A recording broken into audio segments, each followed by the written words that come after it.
Her objective is to apply her leadership and planning knowledge to develop a project plan, organize a guidance committee, and implement the plan with the help of her team. Please welcome Vivien performing her speech titled Conversational Toastmasters. Take it away, Vivien. There you go. Oh, I can't see Angel's face. That's my first line for my speech. Conversational Toastmasters. Why would anyone want to call a new club Conversational Toastmasters? Let me ask you.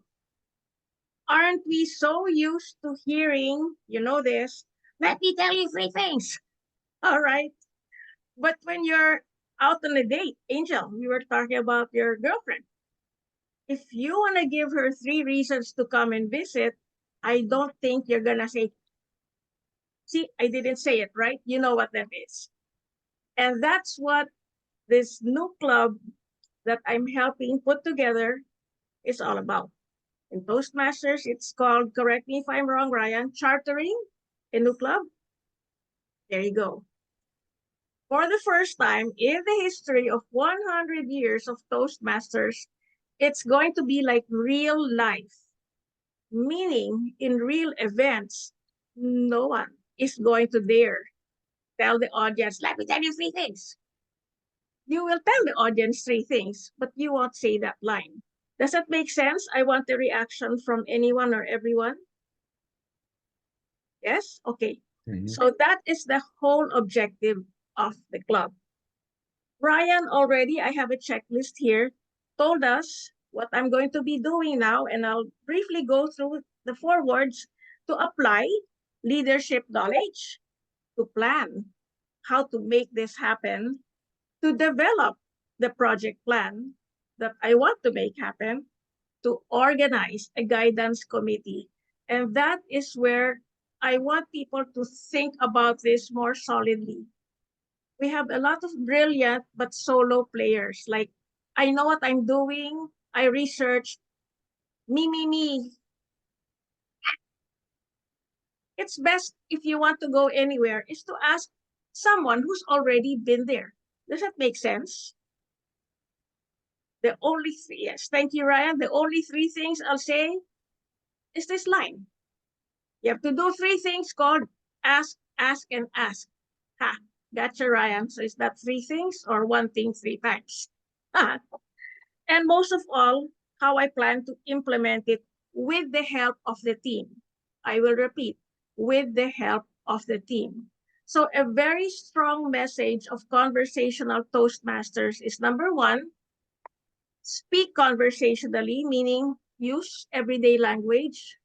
Sound conversational, meaning be conversational, not recitational, which we often end up being when we deliver a speech, right? We write it, we edit it, we memorize it, and we deliver it the way we wrote it. Question: is somebody credible if you can see and feel and hear that he or she is being recitational? Not really. So with the guidance committee, what's the first thing I did?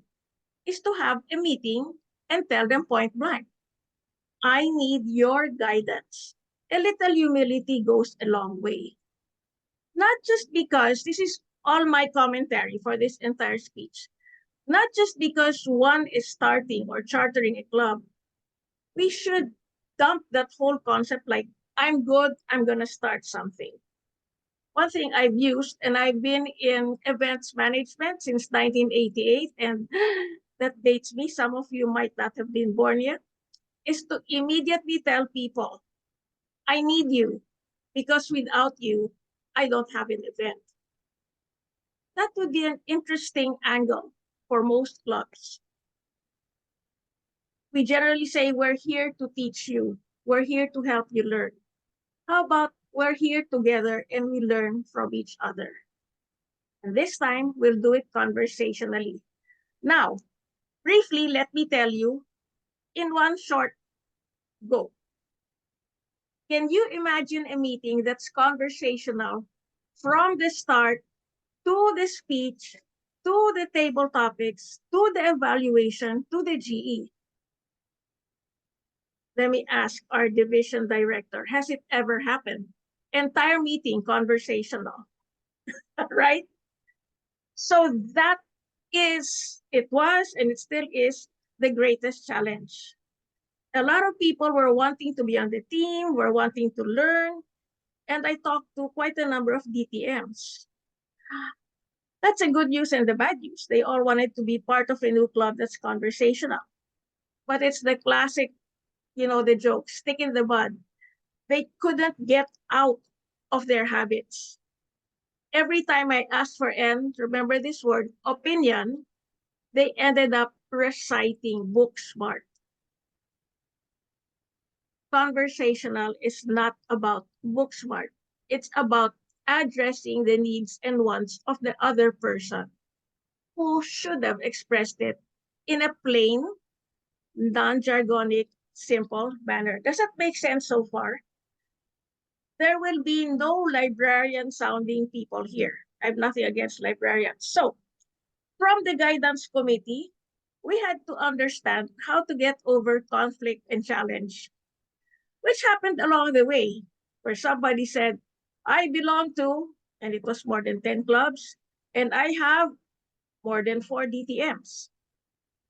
And I just said, would you consider yourself conversational or recitational?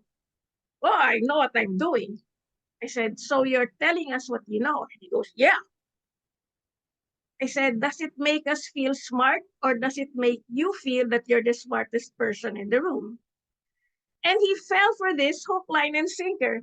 He actually said, I should always be the smartest person in the room. See my face? If you are the smartest person in the room, there's no room for growth. So what I did was to create a checklist, and no, I didn't eat a banana.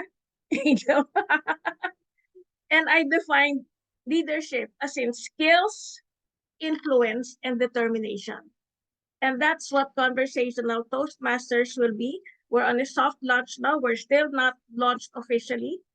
We're going to merge it where my experience in putting an event together since 1988, together with the needs and wants of people who are so used to reciting, are put together, and we go through the plan, hold hands, and use 360 degrees every time we talk, even in a phone call, casually, conversationally.